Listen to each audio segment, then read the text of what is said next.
Hello friends, कैसे हो आप सब। उम्मीद करते हैं कि आप सब बहुत अच्छे होंगे।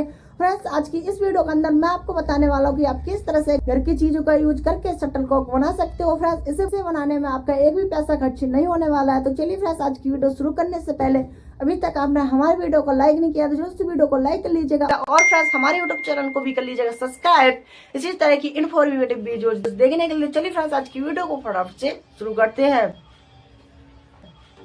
तो फ्रेंड्स, इसके लिए चाहिए हमें एक खाली नॉर्मल प्लास्टिक की बोतल और फ्रेंड्स एक थर्माकोल जिसे हम फोम भी बोलते हैं उसका एक टुकड़ा, और फ्रेंड्स हमें लेना है एक नाइफ एंड एक सीजर और एक टेप।